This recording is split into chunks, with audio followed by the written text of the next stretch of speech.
nasty girl.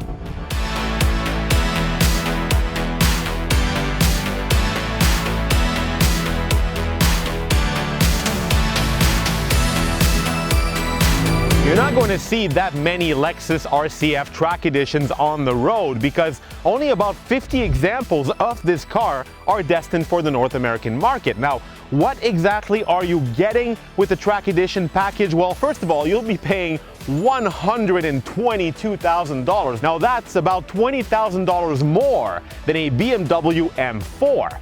However, you are getting quite a lot of performance, and what's interesting, the reason why I'm speaking about the M4 is that the specifications are actually quite similar. Power to weight ratio, torque, overall weight are quite similar to the BMW competition. So, track edition, you're getting a lot of lightweight materials. You're getting a carbon fiber hood, carbon fiber roof, that enormous carbon fiber wing.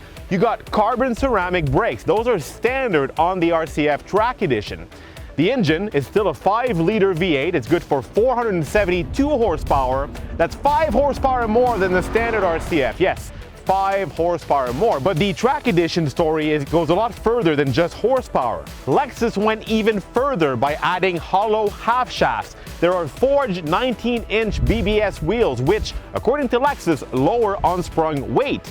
The adaptive dampers were retuned. The 8-speed transmission was completely recalibrated with shorter ratios, and the rear differential isn't the same one as any standard RCF. So what am I doing with this car on the road? It's obviously very dumb to try this thing on public road, so that's why I have access to a racetrack. Thank God, I'll be able to give this car a proper test. What the hell? What do you mean closed? Closed due to COVID-19 restrictions. Oh, mother! Ever since the Lexus RCF was put on the market, there's been a lot of misunderstanding around this car. I mean, a lot of people have been wondering, why would we pay BMW money for a Japanese sports car which isn't as athletic as its German competition? I've driven this car before. I've driven the regular RCF back in 2017, and I liked the car. I really liked what it offered. Yes, it's not as precise as a German equivalent. Its naturally aspirated V8 won't respond as quickly as the turbocharged competition, but the RCF offers a different flavor of sports car. It's a very unique kind of machine, and it's also quite rare. You're not going to see a lot of these cars on the road. When you think about it, in 10 years from now, somebody's going to drive by in a BMW M3 or M4. You're going to go, wow, that's a BMW M3 or an M4. What a cool car. But it'll still only be a BMW M car. I mean, it's not as if it'll be something you've never seen before. Spot somebody drive past you in a Lexus RCF, and I guarantee you'll be like, what the heck is that thing? That's such a rare machine. I haven't seen many on the road. And it'll be even more the case with the track edition, because not even 50 of them will have been sold. So this is a future classic. It's going to be a unicorn soon. And mark my words, the value of these things on the secondhand car market are really going to start skyrocketing. Did you guys really think I wouldn't bring the Lexus RCF on a track? Of course not. I'm out here on a circuit to see what's what. Oh.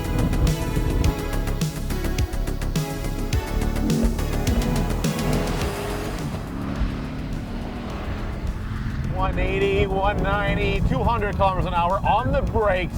Oof, those brakes are fantastic. Downshift to second and to turn 5. And here, normally, I can get the ass to go out. Oh, yeah. Okay, this thing can drift. This thing can drift. Oh, yeah. Oh, you're a nasty girl. Now, this is not as precise as a BMW, really not. It feels heavy, it feels a bit clumsy. It doesn't have the level of precision of a German alternative, but it has so much character. Oh, I love the sound of that V8 engine. It's absolutely fantastic. And out here on the track, I can finally sample that differential out the rear. Now I have what Lexus calls expert mode, and that's really going to allow the rear end to kick out, and it does it a lot quicker and with a lot more urgency than if it was equipped with a torque vectoring differential. Oh yeah, okay, nice, oh my god. And you just really, what's great about the RCF is that when it starts sliding, it's gonna tell you, buddy, you better hold on and you better keep applying throttle, because the moment you lift off, it's gonna spin out. You're gonna crash this thing. So it's not as friendly as you might expect. Being a Lexus, being a Toyota product, I was expecting to have way more safety nets, but I don't. Now, when I put traction control back on though, and I removed expert mode, well, it really isn't made for experts. It's made for fat automotive journalists like myself. And what's great about this mode is you can still have a lot of fun with it, and the rear won't kick out as much.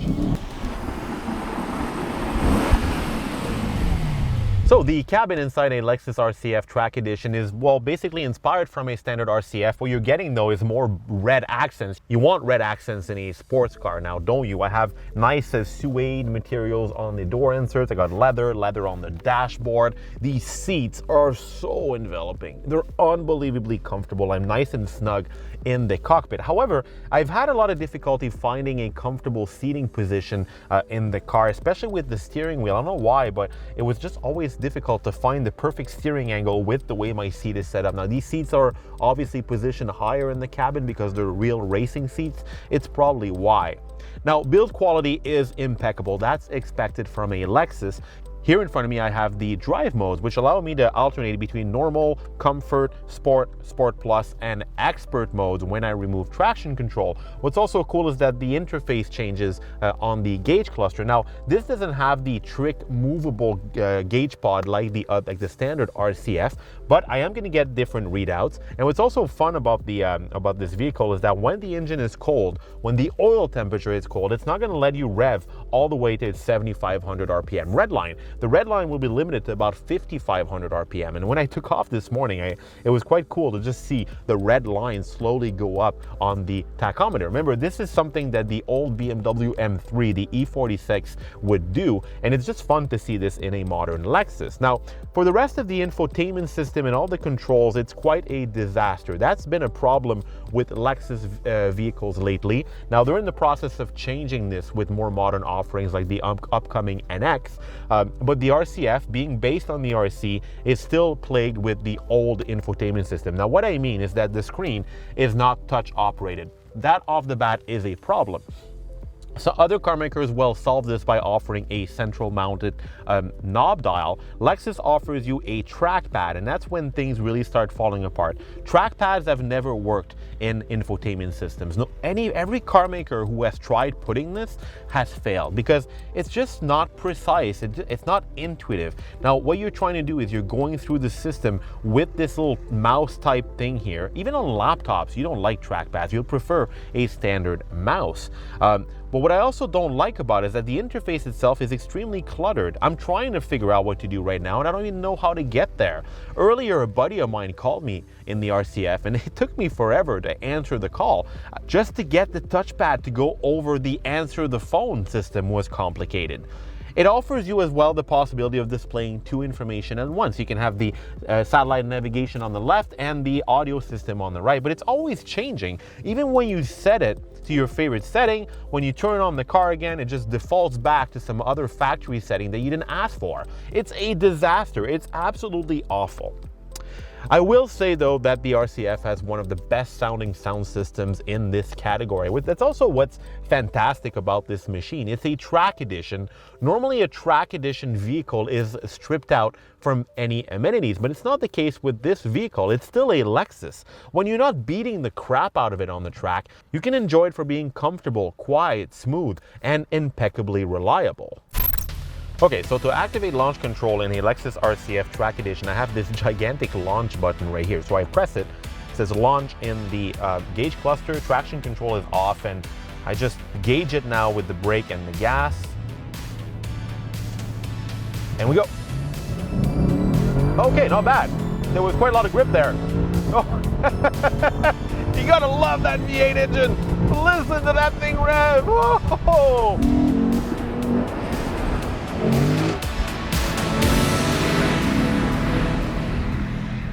Yeah, $122,000 is a lot of money for a sports car that doesn't do necessarily anything better than a German alternative. But when observed on its own, the RCF is a very unique and rather cool vehicle. I mean, first of all, look at this thing. You're not going to see many vehicles that'll look like this on the road. That wing! Have you ever seen a production car with a wing that big that wasn't a GT3 RS? And those exhausts are downright so cool. Who makes stacked blue-tipped exhaust on the market? Nobody does that. So, exclusivity is what you'll be getting with an RCF, especially a track edition, because if you'll be one of the lucky owners to have one, you're not going to see many on the road. But what I particularly adore about the RCF is that this is an all Toyota effort. This was made in-house. It wasn't created by some other car maker, which is also sad. Sad for the Supra. Why can't this be a Toyota Supra? Why can't Toyota use this platform and this engine and this transmission, this trick differential, and put it on a Supra? Change the styling, change the power output a bit, but I mean, it doesn't make sense. Why do we need to pay $122,000 for a sports coupe from Toyota when we could have a more affordable Supra with the same components? It turns out that BMW took care of that instead, and that honestly doesn't make sense.